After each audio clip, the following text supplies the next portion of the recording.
Hello, welcome to Cult Confessionals. My name is Sloane, quick draw, just mean McCraw, and today I am joined by... Iain Turnbull, the Supreme Leader of the Grand Republic of Moontonia.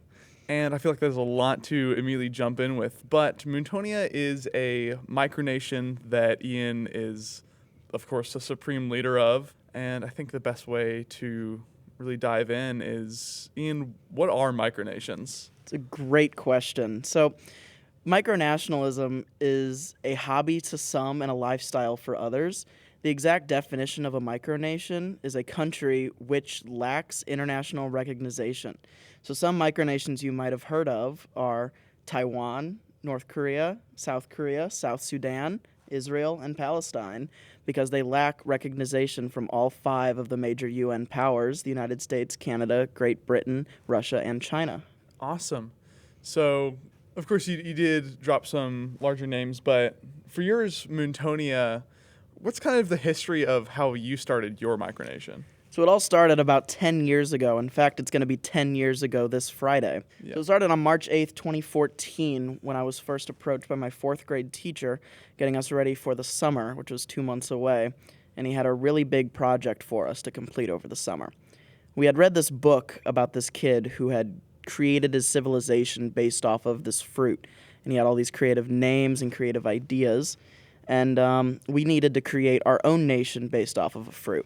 Now, being the exceptional student I was, I did mine completely wrong and did mine only off of the preservation of nature, just nature itself, and that was called Pennsylvania. 10 years ago, it was just me on my grandpa's farm, just kind of advocating for the preservation of nature. A few years in, I went to middle school, and I got a lot of friends together, and over the courses of our gym classes, we founded Moontonia officially. At the time, it was called the United Military States of the Moon. And just a few years ago, over COVID lockdown, we changed our name to the Grand Republic of Moontonia and really set in. We went to 2 different micronational conventions, gained a lot of something. Yeah. And we're just going strong from there. 10 years and still going as strong as ever. All right, cool. So, like with conventions, is there any kind of base requirement for being a micronation? Absolutely not. All you need is to, the general consensus among micronations is you need to meet the criteria set forth by the 1922 Montevideo Corporation of the Rights and Duties of States, which is just you need to have a government, a permanent population, a constitution, and the ability to enter diplomatic relations with other states, which pretty much all that means is you have to have one guy doing things in his basement and talking to at least one other guy in his basement. Wonderful. So you just have to have ongoing just conversation. Pretty much. As long as you're creating ideas and putting them forward and other people can hear those ideas, you're a micronation. Wonderful. So, of course, I myself am within the Grand Republic of Moontonia. Mm-hmm. Iain's a buddy of mine, so I joined a month ago, 2 months ago. Sounds about right. Something like that. And you have some very particular roles within Moontonia that I think you can expound on better than I can. So, like, you are you're the Supreme Leader. Leader. My full title, as any dictator should, needs a really long and obnoxious title that's really hard to repeat. So I am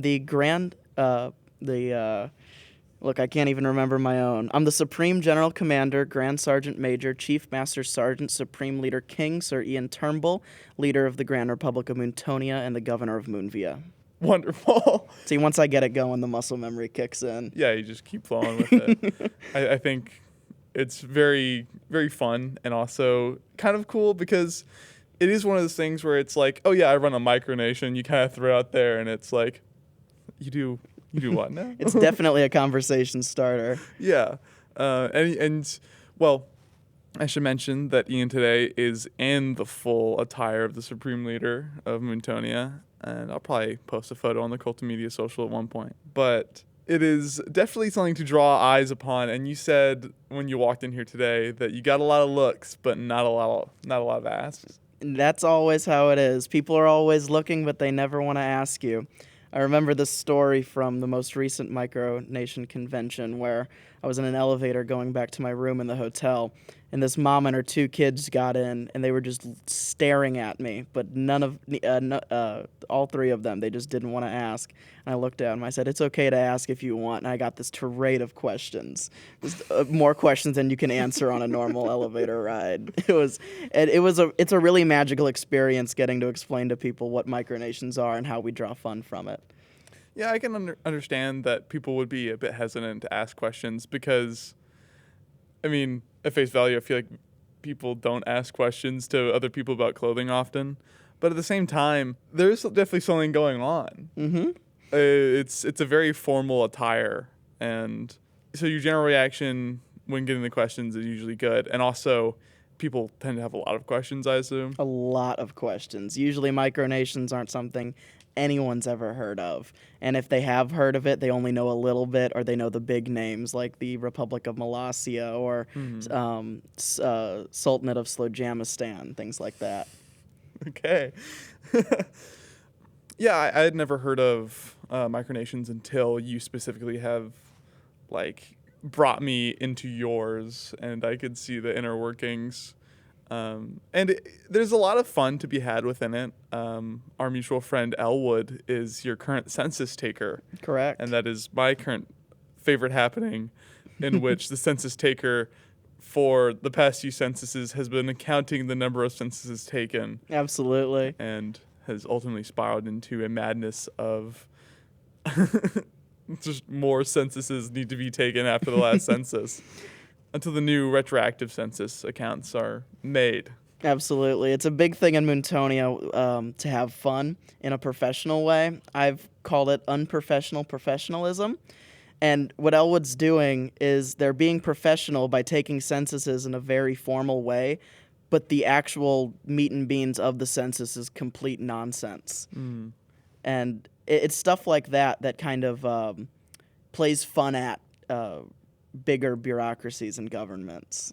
Is there anything that you're, like, planning or hoping to do with Moontonia? Absolutely. So in 2025, we're traveling to Montreal for our 3rd micronational convention.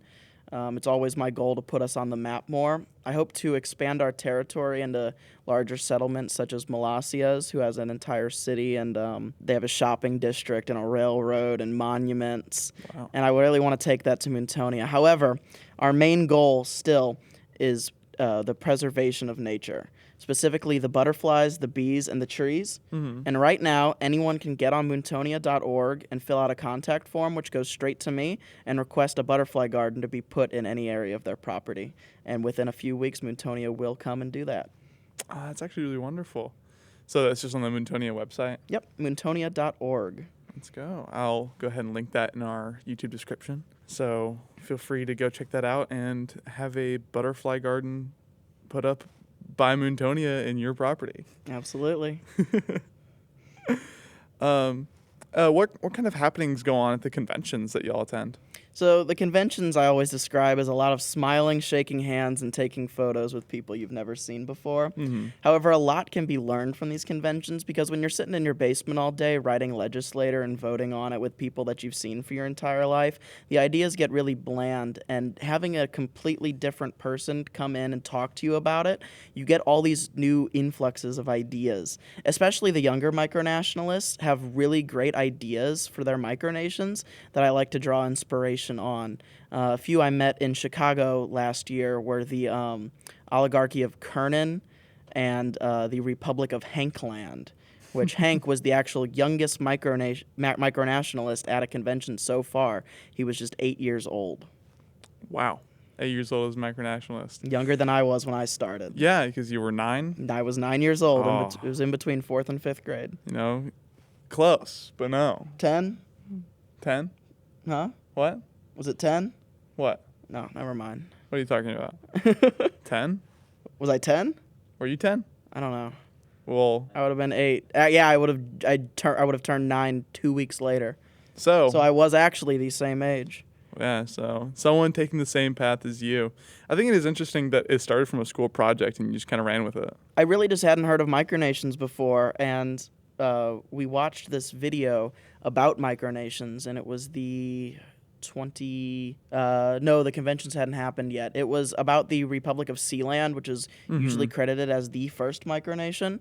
It's a man who inhabits this offshore watchtower off the coast of England, which is far enough in international waters that it is not part of England, so he can actually go and claim that for himself. They have passports, money, and they even compete in the English World Cup. Yeah, and weren't they at one point recognized because like informants were taken to the country and then they were captured and had to be returned? So in order to be returned, had to be a recognized nation? Absolutely, yeah. You can read it on their website all about it. It was a really big deal in international news. England tried to stake their claim over that island, but due to international law surrounding territory, it was far enough away that it was free for the taking. Upcoming currently, but by the time this will be uploaded, it'll be past. So what are you planning for the 10th anniversary of Moontonia? So our decennial is been planning for about a year. It's going to be a very big event. On Friday, we are going to play our national anthem, which is a new version of our national anthem sung by an SIUC student. And then we're going to compete in the first Moontonian Olympic Games, which is going to involve a 100-meter dash, stone throw, jousting, sword fighting, chess, and Mario Kart. Trophies and awards will be awarded to those who win, and the person with the most gold gets a special trophy. I'm also planning to give out a few special awards, including 2 Order of the Grand Stars, 1 Edgar Allan Poe Award, 1 Order of the Pimp, and 1 Order of Munchie. Wonderful. You said sword fighting? Sword fighting, exactly. That one just caught my ear. We're going to be using foam swords, of course, to keep it safe. Foam swords with paint. Wonderful. That was the one that really stuck out to me in my mind, because I will be attending, so I'll have my fun little time. Exactly, and you can compete and see if you can get gold. Hey, we'll see. I used to be a sword fighter. Really? Yeah. Huh. Took an arrow to the knee. Something like an arrow to the knee, I guess. I don't know. I just kind of fell out of it, truthfully. All right. Well, we'll see if you can get those skills back and take home the gold. Yeah, a little rusty. Have to go easy on these guys. But of course, we'll know by the time of the uploading of this. So you have your plans for 2025 going to Montreal for another micronational convention. Yep. Is there anything beyond that you're hoping to do with Moontonia? Hopefully get Moontonia in the financial green. Stop hemorrhaging money every single year. I was talking in Chicago to the Grand Duke Travis of West Arctica, and he said that micronationalism is not a hobby for those who want savings, who want money in their savings. Yeah. And it's absolutely true. It gets expensive sometimes, but Moontonia is my baby. And the micronationalist community is just fantastic, and I'd feel so involved and accepted by them that it's something that I don't know what I'd be doing without it. So I just hope to get Moontonia in the green by getting more people buying war bonds, and hopefully more merch sales, based sweatshirts, T-shirts, hats. Absolutely. So what is the major money market of Moontonia? Like, what's the spending? Official numbers, 2023, we brought in $55. Nice. And we spent about $700. $700 on... $700 was 3 tickets to MicroCon, $140 each, plus a $200 hotel room, $200 domain with domain protection, and a copyright trademark registration. Oh, yeah, so you do have to hold your whole title without... Exactly. Is that maintained yearly? Yearly. Wow. Domain is every 5 years. Those listening, don't even try. I've got that sucker on auto renew. Try to swipe it out specifically on the day where it renews. Yeah, exactly. Which nobody knows. Not even I know that. Yeah, I was gonna say it's 12 months $12 yearly for a domain usually. I go through Square, and it does. I get my .org, which is a little bit more. Plus, I get domain protection against DDoS attacks. Okay, so you have a little padding there. Right. That's good. Web security is always good. I'm a proponent of that for certain. Okay. Well, that actually brings up an interesting story of Chicago Microcon, where 20 different micronations signed a treaty as the Chicago Agreement, which I can't remember what it means, but it was a pledge to never use or never engage in cyber warfare against another micronation or nation. Oh, okay. So Moontonia actually would not be able to hack anything. Okay, you can't hack anything. Can't hack anything. So, We're bound by a treaty. okay. So there are specific accords then between other micronations, or like this is a standard set? There are specific accords. However, there's not exactly a standard of rules for micronations. Mm-hmm. It's kind of just on they play it by ear, just on a nation by nation basis. You know, are you a micronation? Are you not? Usually, if you have land, if you have a government, if you do stuff, and you want to be a micronation, you're a micronation. Then in between micronations, there's different alliances and treaties and pacts and different, like even declarations of war, such as the Great Mulassia-Mustashistan War. Mustachistan's a now defunct country. However, it was a really big war, and Malassia's ongoing war with East Germany. What? Malassia's ongoing war with East Germany. You can check it out on their website, and that you can buy war bonds for it. Malassia's been at war with East Germany since like the 70s. Okay, so that makes a little bit more sense. Mm-hmm. So you can actively just have war ongoing with another micronation? Yep. I guess it makes sense. Nothing stopping you. My take on micronational war is that it should be used purely for comedic purposes. Yeah. Actual micronational war is completely goofy. Malassia's war with Mustashistan, it was Mustashistan, and then there was the Malassian Khakassia War, which was actually televised, and you can find that on their YouTube channel. Okay. Which I've taken a great deal of inspiration from. Then there's the Moontonia and the Kingdom of Alaska War, which is now pushing its sixth or seventh year now. Mm-hmm. But with our war, it was a mutual agreement between myself and the leader of the Kingdom of Alaska to sell war bonds. Okay.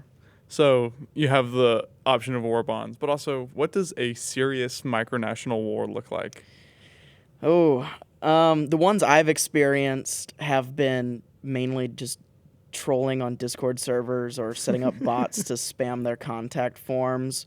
But there are people who will declare war on each other and make huge announcements, and they're all 13 years old and don't know what they're talking about. Okay. Micronational war, like serious micronational war, to my knowledge, nobody's ever been killed in a micronational war. Hopefully not. Hopefully. Not yet. Hopefully not, and hopefully never. But I'm sure that it could happen because some people really don't know when to stop. And that's why I feel like it's so important to push that micronational war is something for the comedy value of micronations, or more of the role play aspect, not the serious aspect. Yeah, there is something definitely comedic about being a smaller, unrecognized country and then also just declaring war. Right. And then you did it specifically to sell war bonds, just for a reason too. Because when a larger country's at a war and they sell war bonds, you buy the war bonds, and then when they win the war, you get your money back plus a bit. But if the war never ends, you don't get your money back. Yeah. So the Moontonian War with the Kingdom of Alaska is purely just a way for us to be able to try to make money and try to pay off some of our debt. Wonderful. So it's a donation system. Yeah, it's a fancy donation system. That is really funny. And you also did bring up something, the matter of land for micronations. Moontonia has land, correct? Correct. We have 6 states. You have 6 states. Mm-hmm. How so? So, micronational land, it's the idea of a land claim. You don't necessarily need to own the land. Mm-hmm. You can just kind of claim it. Moontonia's first ever state was the state of Rograd, which is a 10-foot by 10-foot plot on the surface of the moon, which is our namesake, Okay. Moontonia. Then we have Moonvia, which is the capital, which is just my house. And then we've got Diondre, which is the residence of the second in command, the Supreme Grand General. We've got Grunlandstadt, which was the second state ever founded, which is a field by my local post office. We have Mooncastle, which is an old abandoned school in my hometown. Okay. And we have Bentonia, which is a park in my hometown, named after our second in command, Benjamin Ellis. Wonderful. And it's fully just like for namesake claim. Absolutely, yeah. Yeah, I was going to figure, I don't think you would have bought land on the moon in a 10-foot by 10-foot area. Correct. You can't do that. In fact, there's a treaty signed by the United Nations that you cannot lay claim to extraterrestrial bodies. However, Moontonia never signed that treaty, which is why we lay claim to that 10-foot by 10-foot plot. I see. You're working However, your way around it. Then you can't buy it because people you'd be buying from would be from a larger country, and that country has signed that treaty. So it's more of just a claim. Nobody else has it, so Yeah. it's not hurting anybody. Yeah. I also find it funny that you are an aviation major, but also I feel like, at least in due part of running a micronation, you know a lot about like nation rulings and treaties and other just like standings. Is it just a part of the interest, or were you already interested in that kind of thing? It was kind of a gradual process. I was never specifically interested in geopolitics and structuring of governments and the way countries run. However, when you have a micronation, you kind of need to learn these things. So over the years, just a little bit of research here and there, and you kind of surmount a lot of knowledge about different government systems and all that. It's just a hobby for me. I mean, if I could turn it into a lifestyle, I would. However, to make it into a lifestyle, you have to be a very popular micronation, such as the Republic of Molossia, Sultanate of Slowjamistan, Republic of Zakistan, Sealand, things like that. Okay. Who all can join Moontonia? Anybody. Anybody. The Moontonian Constitution protects every single person, no matter of race, sexual orientation, gender identity, social status, age, anything. Anyone can join Moontonia. And if you want to join Moontonia, on our website, moontonia.org, there's a little drop-down menu labeled Join. You'll fill out a quick Google Doc, and our Minister of Immigration will get back to you as soon as possible. Wonderful. It's funny. I feel like I ended up bypassing that system in my joining process. That system's mainly used for people I don't know in real life. Yeah. Because it's mainly to filter out trolls and people who aren't really serious. And there's a big problem in micronations that when they get big enough to be recognized on like the internet, like they're only a few Google searches away, that people from other countries will attempt to immigrate to those micronations thinking they're an actual nation and not just something made for fun. So a lot of larger micronations have actually shut down their immigration processes due to that issue. Moontonia, however, is not large enough to get those types of issues yet. Yeah, is there anything to do about that kind of thing? Because, I mean, it feels a little strange that a micronation would be put in that stasis, but also, I guess if you have restricted access to information, then you would be left in the dark about it. Right. I try to make it especially clear on the website that it is without saying we're a fake country and just a bunch of kids in a basement, that it's not a real country. This is not a real immigration form. This is purely for fun. I dread the day that I will have to deny somebody due to that they're actually trying to immigrate. However, that day has yet to come. Yeah. I feel like as it goes, it'll be less of a common thing too. Hopefully, as micronations get more and more popular. Yeah. And also that is definitely why I brought you on, because people don't know about micronations. So getting the chance to talk about them, I feel, is fun, as well as, a new thing to just know about. Absolutely. Which is also one of my favorite things. I always be knowing things. Of course. You can never know too much stuff, and that's especially true in the micronationalist community. You can spend your entire life learning about different micronations and the different ways they do things, and you still wouldn't know all of it. The different ideas that some of these guys come up with are absolutely fantastic.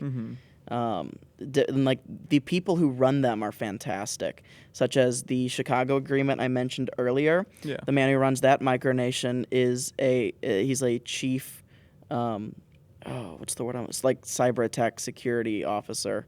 These are like really qualified people. These aren't just Redditors in their basement, stroking their neckbeards. Yeah. They're actual people, qualified people who have just found this and latched onto it, and that's what I love about the community. And it's especially really nice to see, especially in Chicago, where there was a lot of younger people. There was 20 or 30 micronations with leaders under the age of 18, and that brings a whole bunch of new ideas to the table. Just Yeah. you get, because once you really establish a micronation, you're bogged down by the processes you put in place. Yeah. And Moontonia takes quite a while to do anything anymore. However, with these younger micronations, they're a lot more free to just do something. They say it, it happens, it's done. You know, in Moontonia now, I have to say it, and then it gets voted on, typed up, and then the document's approved and posted on the website. That takes a while, especially when you're trying to balance social life with work life, with school life, with micronation life. Yeah, as someone that runs an organization, I understand the bureaucratic process of letting something just happen as well as just having function happen. Right. Also, I am aware of not all of the posts are always in text, but occasionally in a Star Wars style crawling Yes. slideshow. So a few years ago, a legislative bill passed through the Senate saying that all amendments to the Moontonian Constitution must be publicized to the public in the form of a Star Wars intro. And that is probably one of my favorite legislative bills Moontonia has ever passed, because it really helps highlight that fun aspect of micronations. Because what would you do if the United States amended the Constitution and the next thing you see is that little Amber Alert thing comes up on your phone and it's just scrolling through like Star Wars? It's the intro scroll. Exactly. That would be absolutely incredible, and I think someone should get on that immediately. I'm telling you, I'm calling on the United States. We got to get this done. Moontonia will help you do this. So do you have any fun stories of just like, it can be convention-wise or just running a micronation? My favorite part of Moontonia was probably 2017 to 2018 when it was really just getting started. I had a group of about 20 people in a gym class, and we would just sit down every other day, Monday, Wednesday, and Fridays, for about an hour and a half, and we would just talk. And we would hash these things out. We wouldn't even write them down. Moontonia existed purely in the mind for a few years. Yeah. And only when things got more complex did we understand the necessity to start writing things down. And I remember a very old plan that I've not thought about in a while. But it was created during an art class in 7th grade, where Moontonia needed land, so we were going to launch an invasion of Disneyland. And the Moontonian military flag actually takes inspiration from a certain Disney character and uses it, because that was going to be the battle flag, the rally flag of that invasion. Yes. And it was designed by my art teacher, who's still a huge part of Moontonia, Jacob Lewis from the St. Louis Public Schools School District. He is our Minister of Propaganda and gives me fantastic opportunities with laser printers and artwork and graphic design. And I really could not have publicized Moontonia like I do without him these days. However, back to the Disneyland plan. Our whole plan was to take over Disneyland and live in the castle and make that our base of operations for everything. As Moontonia got older and we got older, we started realizing how unfathomably impossible that was, and it would never work. So, and how it could be taken the wrong way by some people. So in order to kind of make ourselves more serious while still maintaining that fun aspect, the Disneyland invasion plan dropped into obscurity, and you can't even find it written down anywhere anymore. Oh, gosh. Well, you can, but it's classified documents. I'm sorry. Oh. The public cannot find those documents anymore. I'll have to up my rankings through Moontonia in order to find out.